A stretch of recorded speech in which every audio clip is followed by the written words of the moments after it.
कभी पिन तो कभी सिम से कपड़े बनाने वाली इस पूरी इंडस्ट्री में एक ही है।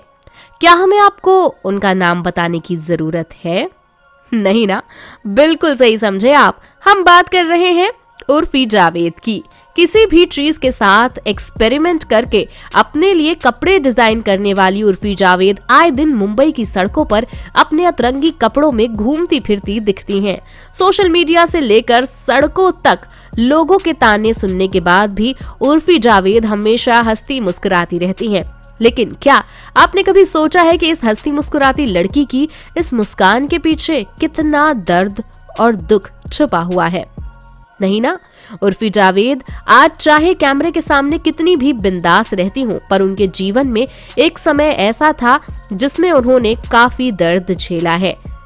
ये हमारा नहीं बल्कि खुद उर्फी जावेद का कहना है। तो चलिए आपको बताते हैं कि उर्फी ने खुद की बीती जिंदगी के बारे में क्या क्या खुलासे किए हैं।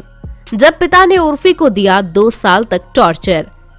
बीते दिनों दिए गए अपने एक साक्षात्कार में उर्फी जावेद ने अपने बीते जीवन की कुछ हैरान कर देने वाले राजों से खुलासा किया।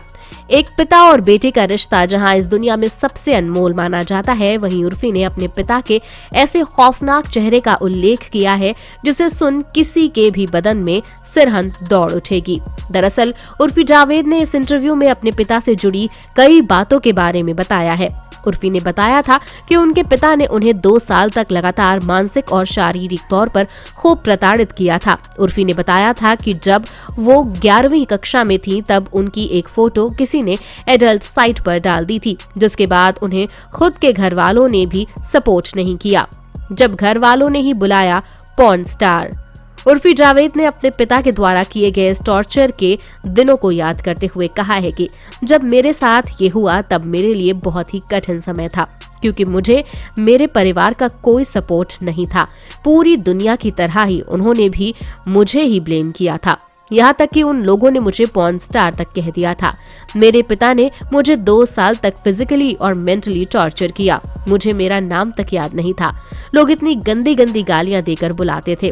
मुझे कुछ बोलने की आजादी नहीं थी। मुझे 17 वर्षों तक यही बताया गया था कि लड़कियां बोल नहीं सकती, जो मर्द कहेगा वही सही है। मुझे नहीं पता था कि मेरी कोई आवाज भी है।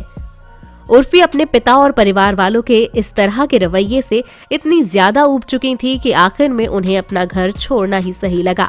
जो अपने दिमाग की करती हैं, मैं जो हूँ मुंह पर हूँ, पीठ पीछे कुछ नहीं बोलती और मुझे इस बात पर गर्व है।